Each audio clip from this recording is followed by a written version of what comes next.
to another What's Up Wednesday with your girl Mardissa Ann. Thank you all for tuning in. So this week we have our American treasures. Well, first we talk about, this is about mental health for African American women, but everyone isn't invited, okay? But we talk about love, relationships, uplifting each other, parenting, motivation, inspiring each other. We honor each week two phenomenal women who are American treasures. Some have passed and some are still living, and we want to honor them. Also, we carry the torch. I am my sister's keeper. So this week, American treasures are Bozoma St. John, and she is from Ghana. Yes, and we have Joy Reed as well. Is her family is from I'll tell you where she's from, but her family is also from Africa as well, descendant. But first, I don't know if you guys ever heard of her, because I had never heard of Bozoma St. John. She is a phenomenal woman, honey. She should be at the top with Michelle Obama. But anyway, she was born January 21st, 1997. She is a proud woman from Ghana, a Ghanaian American, a businesswoman, marketing executive, who was the chief marketing officer at Netflix. Okay, yes. From August 2020 to March 22nd.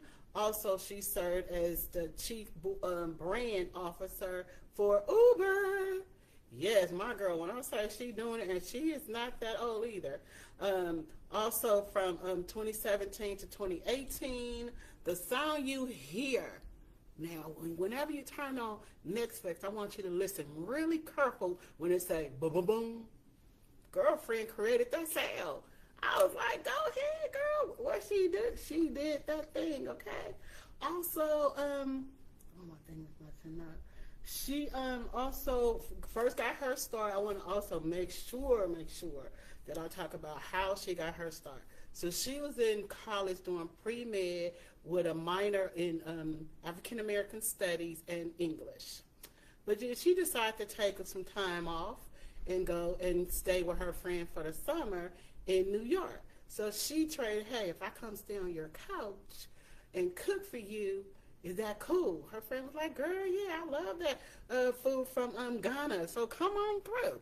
So guess what? You know, she got to make some money, right? So she signed up for a temp agency. This was back in the 80s, so no cell phones, no pager. You had to run down to the phone booth every morning at 9 o'clock and see if they call, see if they have some work. Some of y'all may remember those phone booths, okay?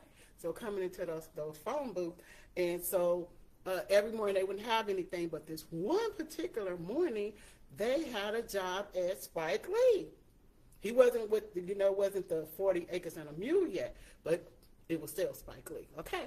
So she was like, oh, they need somebody to answer the phone. Why not? She's available, and I'm African American. She fits all the boxes, right? So she goes to Spike Lee. She's there. Goes to his office. She's there for a little while, and Spike Lee comes in with a script, and she, being that bold young little something, she was like, "Oh, can I read the script?" He was like, "What? Yeah, okay. Get it back to me in 3 days." So 3 days passed. Spike Lee come in. She's like, "Oh," he said, "Oh, you got that script?" He was like, "Yeah, yeah." She said, "Yeah, I made some corrections." So it was an open space. So everybody was like, "What? Girl, you just started. You might lose your job today." Okay. So Spike Lee went in his office for a couple hours, came back out, and he said, "You know what? You did really good. You did good grammar. Just a lot of good stuff." So that's how she got her start, right? Working with Spike Lee. He's like, "Hey, I'm going to keep you." So this is how faith works in your instincts. When you know that God has given you something, you got to keep going with it. So the next step with her, Pepsi had some kind of promotion. And they were looking for someone to come and promote it, right? So Beyonce was trying to break away from, Destiny's Child. So everybody in the office was talking about this person, that person, that person. So Bose, they call it that for short, said, why not Beyonce? So Spike Lee, being the person he is, always, fresh, you know, good special attendance. So he was like, you know what, we're going to go with that. Pepsi took it, ran with it. It was a great, great success, right? From there, you would not believe, she also landed, that's when she landed a contract with Netflix. And that's where that sound comes from, is that you like, girl, so Netflix wants to know who did this, who did that, and then Spike Lee wasn't no gatekeeper, so he said, hey, I got this young lady named Bozoma St. John from Ghana, is a phenomenal person. That's who did it. So she went on and that's how she got the job at Pepsi. So, I mean, not Pepsi, I'm sorry, at Netflix. So from Netflix, she goes and she has a meeting because somebody, word get around, this little young lady that's amazing, right? They set up an interview with her with Dr. Dre. So she's like, oh, okay. So she's thinking, okay, Dr. Dre, all right. So that's how Beats became, and then Dr. Dre sold the Beats to Apple. This girl is on everything. I said, this is an amazing story, is it not? You want to catch other thing on there, go look her up. She's amazing. Give her flowers. I'm giving them to her now. So that baboon that you hear on Netflix, a black woman created that. Okay, I just want to have to let you know. And like I said, go and then this girl's so tough. Harvard, they did a study on her. It was a case study about her. That's how bad she is. So look her up, Bozoma. They call her Bose, baby, because she that tough. But that was such like an inspirational story. I'm like, you know what, we so creative. We, just getting in here doing it.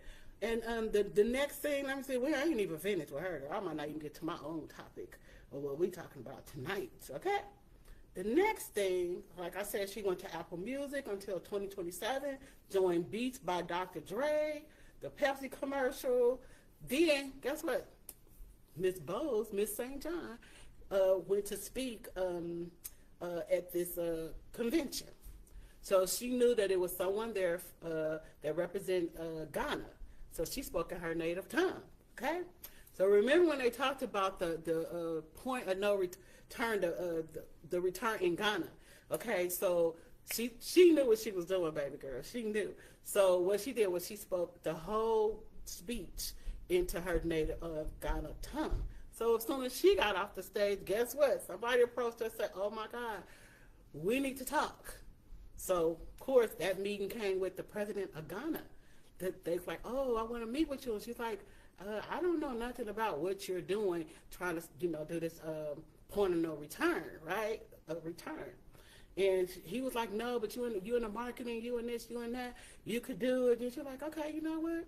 Let me think about it. Came back, got it together, said, you know what? We're going to do this, we're going to do that. I don't want to tell the whole thing, but the number one thing is got to bring music to people. They got to feel safe. They got to party. They got to have a good time in Ghana, right? So remember, Ghana was given free citizenship. They still are. So they was like, if we could just get 400,000 people registered as citizens, baby, they went way beyond. They went to 1 million. So they started the campaign and creating the return, the point of no return in 2017. Her and Boris Kodjoe, Boris Kodjoe is also from Ghana. His mom is from Germany, but he found that his dad, he already knew his dad is from Ghana. So a perfect match. You got her doing the marketing. You got him as a celebrity. That's a match made in heaven. So guess what? When she went to meet with the president of Ghana, she was like, you know what, Boris, why don't you meet me here? We kick it for New Year's or whatever, and we just get to strategizing about how we're going to make this happen. So she met with the president of Ghana, and the rest, like they say, is history. We all know that the when they did it, it was amazing. Okay, so we have to make sure. One thing she said was, follow your instincts. Follow your instincts. Make sure that you always do that. Okay? And then she became the ambassador of Ghana, like I said, and like I said, added Barsco Cujo. And like she said, the simple thing is make sure you believe in yourself. So when you got an instinct, God, don't go asking your friend that doesn't, like, you ask your friend that's in nursing about what you should do in marketing. They don't know. If God gives you something, then take it, okay? Make sure, because God is the one who's speaking to you. Because most people would say, oh, you know what, I don't think you should do that. But God told you, planted it in your head, okay? And everything was just going for her, going for her. And I was just like, this is amazing to share with my people on What's Up Wednesday. I thought you guys would love it, okay? So my next person is the Joy Reid. I hope you guys know her from all the news reports from CNN. Joy Reid been on everything, doing so many different things. Her name is Joy Ann. My middle name is Ann. Lumina. That's her last name. Reid is her married name. So she was born December 8th, 1968 in Brooklyn, New York. Her husband's name is Jason, and they married in 1997. She graduated from Harvard. Her dad is from the Dominican of the Republic of Congo. Her mom is from Guyana, right? Her parents met, I think that was so cute. They met in grad school. But later they did divorce. Her dad moved back to the Congo. Her mom died of breast cancer. And she actually moved to Brooklyn. So that's kind of how she got to Brooklyn to stay with her aunt. And she started journalism career in 1997, leaving for South Florida from Brooklyn on WSVW Channel 7, The Morning Show.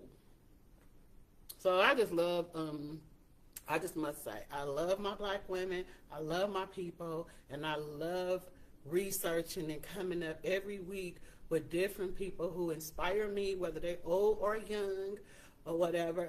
But it just feels good to see all the black women that's out here that's doing so much, that's making a difference. Because sometimes you can look around and you just in your circle and you feel like nobody's doing nothing. But people are doing things. So make sure. So she's leaving America. So then she left, leaving journalism, moving to do American Comes Together to oppose the Iraq War. We all remember that when it was mass destruction, a lie. They said it was weapons of mass destruction. Okay, we'll talk about that with the Barbara Lee threats and stuff like that with George W. Bush, the younger one, okay? So she was protesting, but they also organized with 527 groups called Get Out and Vote. So that was good. I just love to see us getting out and doing things. She came back to broadcasting. It's a talk show host, working for the Barack Obama 2008 presidential campaign. She served as the manager, editor of Gora and the Reid Report. Also, she teaches at the University of Santa Cruz in Manhattan, explore race and gender in the media. That should be an interesting class. Joy and Jason, which is her husband, they founded the Image Lab Media Group in 2025. So when Joy was let go, she always had her media group with her husband. So it was just easy for her to take that leap and say, you know what, her husband like, yeah, I've been saying, let's do it. Let's go. Come on over here and do your own show. So it's the Joy Reid Show, right? Joy. So, I want to say thank you, Joy, and Bozoma St. John for giving us that inspiration each week. Our American treasures, women, because we got to make sure we stay lifted up. And to stay lifted up is to stay empowered and support each other, right? So, June is the book club month we started, and the book is called Black AF History, The Unwashed It's The Unwashed Story of America, okay, by Michael Harriot. How you started to take a seat and read, okay? So make sure you take a seat and start reading this summer, okay? That's the one thing you need to learn how to do is read a book. Because like they say, well, if you don't want us to know something, put it in a book. But guess what? We all read, right? So this week's topic is stepping into the elder spot, to be intentional of the generations behind us. Because we see that a lot of our young people need a lot of guidance, and a lot of times we're not conscious because we start, trying to just keep our life together, keep things going. But guess what? As elders, older people, we have to make sure when we see young kids, give them a smile, give them a compliment. Make sure, if they talking like, hey, what you doing? What's going on with you? A lot of young people would love for you to ask them, which way is you going? When I say which way is you going, I mean, you graduate, you're getting out of school, what's going on, what you having troubles with? Because don't we all wish that we had someone to say, hey, let's help this person out. We have to get back to the village. Because a lot of times we don't even, well, all the time, I don't even know how that started, that we do not know our neighbors. I don't know where that came from. Because I remember always like going to somebody's house growing up, eating. If I didn't like what my mom cooked, then I could go to somebody else's house. If I heard somebody mama made like a sweet potato pie, I'm like, oh, I'm going to go over there and I'm going to get a slice of that potato pie, sweet potato pie, right? Or caramel, whichever way you pronounce it, depends on where you live. So I say caramel cake, that's my favorite. But just getting back to the basics, because we just are so separate. So that's what this week's topic is about. Elders, let elders speak, okay? The rite of passage to be still, here to encourage, inspire, tell the story. So I love, like, when I'm with my nieces or nephews or my kids, like I was in California with my great-nephews and my niece, and I was just talking about, my parents have passed, my grandparents have passed, and I like to tell stories about that so they can kind of know, like, oh, like my niece would say, oh, yeah, the baby crying or whatever. It was like, I said, yeah, you used to cry like that. You're like, I'll stop crying. I'm getting something to cry about. I was like, yeah, that's exactly what my mom used to say about you, little girl. So now, anyway, I'm not going to spill the beans, but yeah, you'll get it. So, then I remember, like, when my niece came to California years ago, and I would take her around so she could see all the beautiful sights of California, because we come from a very small place. And I remember taking Pooh, and I just wanted to show them how life was different from East St. Louis, Illinois. Not knocking my hometown. I love my hometown. But like my mother always said, this is a small town, and it's a big world out there, and go see it. Okay? My mom put us on a plane when we were like, I was 13, my sister was like 8 or 9. But you have to expose your children when they're younger, because that's where the confidence is. That's where they don't know nothing about, being stuck, or I don't want to go. They just like go. So don't put your fears on your children, okay? If you never flow, make sure your kids fly, okay? That's all I got to say, because exposure is everything, okay? We have to make sure, like, so it said, I have some questions that I asked myself in order to tell you guys. So it said, what traditions do you hope never disappear? So you could think about that as an older person, or as some things that's going on in your life now. What tradition that you grew up with as a family, or that you would want to start in your family, like maybe every Saturday making breakfast or making pancakes or something special that, your kids, because it's all about your foundation. If you build a real good foundation, that's all your kids will know. It's like when things get tough, they're like, I remember Mom used to make them pancakes. And then it put a smile on their face. Or I remember when my dad, took me out here, or we went here. We sat down, we had a conversation. Or we used to sit on the porch and just watch the cars pass by. Just time. That's the number one thing you can do, somebody, is give someone your time, okay? Not like a package or Amazon coming to the door. No, time. But my thing is, what I hope that would never, as long as I'm living and conscious, that never disappears, is the family values. We have to put those values back.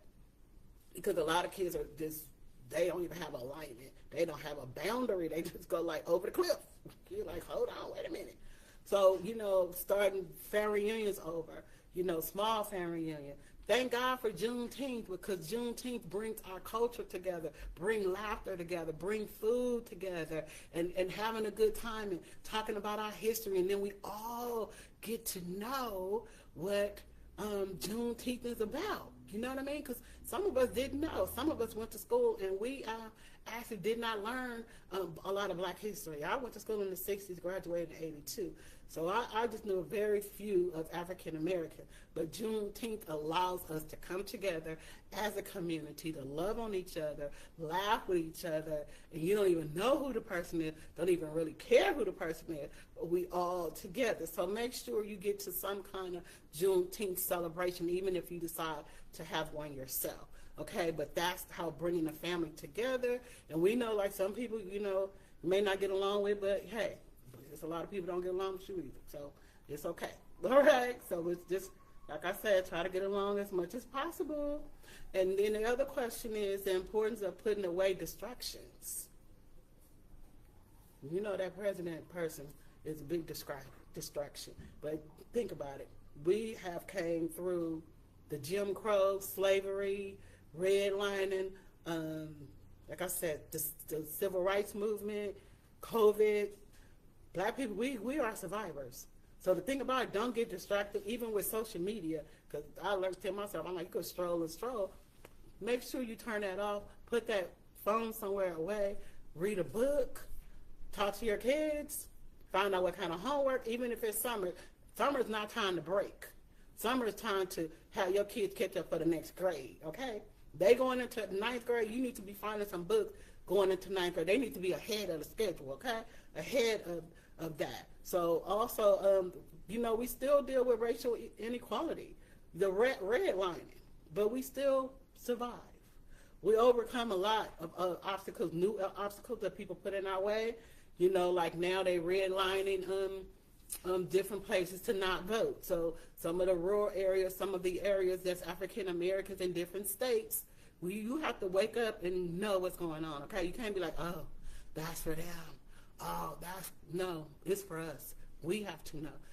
We get tired and the fight continues, but we got to breathe and we got to keep on going. So make sure that they don't defeat us. Because guess what? We are a seed. You cannot kill us. We just keep growing and growing and growing and looking beautiful and beautiful every time. So we have to uplift each other. If you got a sister or brother, somebody that's down and out, call them and ask them out for drinks. Okay? Yes, Barbara Jean. So the next question is how listening strengthens family bonds. And me growing up, I just have to say, I enjoyed listening to my grandfather talking to me about his history, my grandparents talking to me, and my mom talking to me about history. The one thing I hate, I wish my mom was such an intellectual that she just see things the way she just described certain things, because she had been here. She grew up. She was the first class of 1959 Eastside Senior High that was desegregated. Okay, the first class, 1959. I was born 5 years later. But anyway, I'm just saying, your elders have been through a lot, and they can carry you through. And so also. Just listen to your grandparents. I remember talking to my grandfather every night before bed, just him giving me wisdom and stuff like that. I enjoyed seeing most of my friends that I grew up as a young person, they like 12 years older than me. So they have so much wisdom, so much understanding that I always was like listening to them, about just certain things in life. They think about, getting working here, doing this. So I always listen to my older friends. I visit one this week. It say why every elder deserves to feel heard and valued. It said because it takes a lot. The history, they know history. Right now, that's why I do the American Treasures. It's because they're erasing our history. So if we don't have the elders to tell us what the history was, how we're gonna repeat it? No, we got to get smart about it. We can't just keep on. Preserving family legacies. If you ever seen that movie called Down in the Delta with Alfred Whitaker, they was talking about this candle holder, and the candle holder was named Nathan, and it was from slavery. They carried it each generation. So it's a legacy of stuff, okay? Legacy mean when you carry things in, when you tell your kids this is what happened. So history doesn't repeat itself. So you got to make sure, like I say, and all elders say, the elderly we need, the young people is a new technology. So together we make a better us, right? Because I had to learn AI. I had to learn computers. I had to learn how to use a cell phone. And my daughter did all this. So without her, I wouldn't even be here, right? So we need each other. That's the point. We need each other. We need to laugh. We need to talk about it. We need to move on, okay? So like I said, be intentional. Like when you see a kid or whatever, because I'm always like talking, especially if I see a kid that just looks distraught, sad or whatever. Like, why are you sad? What's going on with you? And I try to just put a little smile on the face, because sometimes just breaking that, smile and saying it's going to be okay. And a lot of times, like seniors, because I sub, I may ask them, hey, so how are you feeling about graduating? A lot of them be like, oh, shoot, I'm glad you asked me, because I remember graduating. I'm like, I don't know if I know enough. But I think it's going to be okay, because that's the question you should ask yourself, right? About every little step, but you should also leap as well, right? So I always say it's going to be okay, So be intentional. I can't stress that enough. Be intentional about your friendship. Be intentional about family. Be intentional about your life, okay? So we got to keep those morals and ethics together. That's why family has to go together. That's why we have to have the elders, because they remember the structure. You know what I mean? When you talk about COVID, you talk about the crack pandemic. I worked in it I probably worked in it for like 17 something plus years, just working in the crack pandemic, and saw the breakdown again as we was rising in the 70s from war and Vietnam. Then here come the crack pandemic. Then after the crack pandemic, here comes the HIV and AIDS. What? But as we rise, we continue to rise and we continue to build. That's just a given, okay? We have to always know we continue to rise and we continue to plant seeds, right? So, hold on. My computer kind of act funny. Ain't nothing but the devil. Ain't nothing but the devil. The devil. Yeah, so like I said, make that connection today. Don't wait and be like, oh yeah, I heard that lady say that, I'm going to wait later. No, call them up and say, hey grandma, hey auntie, how you doing?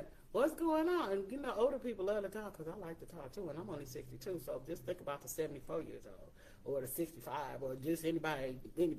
So have a conversation with them, right? Record. You can record your grandma. Video, the phone is everything. You can put that up there and say, hey, grandma, remember that story you told me? Tell it to me again. I just so enjoy you telling me about that story, and I want to keep it. And then you go home and you write it.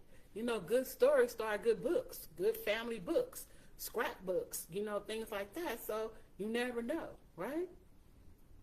Also, ask about family traditions. Like, what did their family used to do? Like, I know my grandfather, we have our family reunion that still goes on every second Saturday in August. The McNeese family reunion. It's been going on, oh my God, I'm 62, probably about 70 years been going on. But also my grandfather would take his immediate family, which is his two daughters and their children, to the state fair, the Springfield State Fair. That was just something he did for his immediate family. So you always do tradition. As grandfathers, you are very important in your grandchildren's life. So try to call them, have a conversation with them, because you don't want to be that one that's like, oh, my grandfather died, I didn't even know him. You don't want to be that person. I mean, I don't know, maybe because I did know my grandparents, I did talk to him, it seems kind of strange to me, So if you can, do it, okay? So wisdom also comes with experience. You know what I mean? Like, I had a friend that's older that she used to always say, life teaches you what not to do. And I'm like, girl, what are you talking about? But she meant is once you get into those certain situations, you know, that you're like, this ain't good. I'm not going to do this. So that part right there. So you want to, you know, just make sure that you do the right thing. You know, you don't always have to be the one in trouble, right? So it says, what are some of the greatest lessons the age has taught you? I said that things are not always what you thought. Things when I was growing up, me wanting to leave and get away or whatever, it wasn't what I thought it was going to be, but that was just my experience that I was going through that led me to make the decision. So sometimes things are not what they seem. So you have to get clarity, right? That's where communication comes in there, right? So the other question is, what advice would you give your younger self? Me being 62. Think about it. What would you give your younger self the advice now? I think I would say that you're good enough. You were loved. You didn't have to leave. And they was going to be okay. That was that part. The next question is, what does success mean to you now? You know, people think success, you know, if you ask me probably like 10 years ago, 15 years ago, I'm like, oh, get my degree, getting this degree, get my kids, all that does matter. It does matter. But the number one thing now that success means to me is peace. Baby, peace is everything.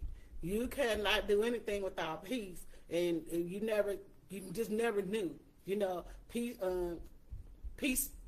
that comes with wisdom, okay, knowledge and understanding, being happy. It takes a lot to be happy. It takes a lot to bring peace, because sometimes you don't even know you're in drama until you gotta, you know, step out and be like, oh hell, there's a lot going on over here. But some people so into it, so used to drama all the time, chaos. You know, everything just unhinged. I don't know what that looks like. I'm like, you know what I mean? But getting to peace, okay? And peace means however you can function well. Because sometimes people can't concentrate when it's just chaotic, it's loud, and a lot of stuff going on. You just got to get somewhere. You got to, like, you know what? This is not okay, right? So make sure you find your peace. And that's my thing. Because I thought it was this and that and this, but it ain't. And I'm going to say peace also. I think my other thing, when I say what does success mean to you, it means having good friends, good food, good health, money, and travel. That's what it means to me now. You're not the same person you was 5 years ago, so things are going to change, you know? So that's one thing I can definitely say about that. So another question is, sometimes conversation with elders can heal old wounds, because sometimes you don't understand certain things. Like I said, you didn't understand things when you were younger, but if you talk to someone like, no, baby, that's not what it was. And I can remember a couple months ago, I seen my niece and we were riding in the car, and there was so many things that her and I talked about that I think that I definitely clarified for her, that she felt better. I felt the like release coming because she didn't know. And that was the perfect time for her and I to just, me and her, talk, and her ask me whatever she wanted to ask me, and I'm going to be truthful, okay? So that's one thing I could say. Elderly people, they have the answers, you know, questions, and to build understanding between the generations. And also, I remember my great-nephew, we were sitting down at the Fisherman's Wharf, and he was asking me a lot of questions too about just things like, how did this happen? How did that happen? And then I understood. So these questions are coming like straight, you know, for this time, straight for when it talks about elders moving, because a lot of times, as an aunt, because I always was an aunt before I really became a mom, that it's a certain place that you have to grow to a certain level. Like you the fun aunt, you the aunt to this, da, da, da, da, da. But sometimes you got to be the one that discipline, the one that like no education, the one that's got to stay on them. Because like they say, the aunt is sometimes the second mom, right? So you got to grow into that consciousness to say, you know what, I need to be the real aunt. I need to, make sure that this family gets along and help my sister, help my brother, or whatever with the kids moving forward. So that's one thing that I would definitely say about that is say, so embracing myself as an elder, I love it. I love watching my great nephews. I love watching my kids. So I'm embracing that. I'm not that person like, oh, I don't want to get old. I'm glad, and Lord, am I glad and blessed to make 62. Because some people, my sister, like I said, she woke up, went back to sleep, didn't wake up any more at 50. So I am truly blessed and grateful. So I have no reason someone asking me my age or me telling you my age, because I am totally happy and blessed. And like I say, mercy and grace, and the power of understanding one's journey. I'm that person like to have those real good, conversations. Like I like to what's going on in your head, what's happening, right? So I like those, because then you can understand a person better. Why they act that way? Why are they that way? And I understand like sometimes people don't want to open up or whatever, but I'm always gonna give you your safe place. To be able to open up, because you definitely understand when you have someone's history. It's like the history of America. When you understand the history, you understand the racism continue. You understand the fight continues. That's history. We cannot move forward without knowing that history. It cannot be erased, because we have to know for where we came, for where we're going. All right? That part. So the power of forgiveness. That's a real hard one. But I do understand when you forgive people, they ain't got to be in your circle. You ain't got to forgive somebody and then be like, oh, yeah, we best friends again. No, you don't. It's like, well, yeah, I forgive you, but I don't need you in my space. I'm just saying. Okay? That part. Because some people, you got to be like, not like you trying to gain something from somebody, but if people come in your life and they're friends and they come and they enlighten your life and they inspire your life and they just happy, that's somebody good. But when you come and somebody's like, hey, and they always down and they not happy for you and you trying to, do some things and they over here saying nothing like, yeah, that's good. Yeah, that sound good. I'm like, is they a liability to your energy or what? You like, girl, well, hold on, wake up, boy. You need to wake up because you need some energy rolling up in here every time for 30 years. This is your attitude? No, not today. So, understand family struggles, because everybody have them. You know what I mean? And I already know me and my girlfriend was talking the other day. It's giving black people mercy. Grace. We said grace. Because a lot of times we don't give our own people grace. You know what I mean? We don't. We sit back and we're like, okay, you go to a restaurant, right? You go to a restaurant, black restaurant, the food is popping. But we always got to say, but they served us some hamburgers instead of some sliced bread, hamburger bun. Okay, but that's all they had. Did you think about going and getting them a loaf of bread? And be like, you know what? I heard a lady say the food was slamming, but they didn't have no ice. So they didn't have any ice for the drinks, right? So instead of her complaining, putting it on social media, talking about, oh my God, it's so hot, I can't believe. What she do? She gave her son $20. Say, you see the gas station over there? Go over there and get as many bags of ice as you can get. And bring them. No charge. Because we have to understand, as African Americans, it takes a lot to run a restaurant. It takes a lot to start a restaurant. It takes a lot to start any company. Because they're not giving out loans like they're giving them out to us. So we have to give grace. Right? So when you see a black restaurant that's struggling or whatever, you got money, go help them out. Go what you ain't got. Some paper plates, what do you not have? We have to learn to come together and help each other out, okay? And also give second chance, because when we go to McDonald's and that ice cream machine ain't never working, we still go to McDonald's. Or we go to wherever other establishments and we still keep going and we don't say nothing. We may even talk about it, black people, but we still go. So we have to still patronize our people, because it's, like I said, it's not easy to open up black restaurants and keep them running. Yeah, we do be flossing, we do.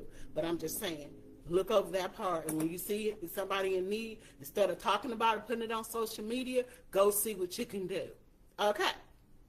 Yes. So let's see what else. Understanding, learning compassion for the journey of others. And that's what I talked about. Yep.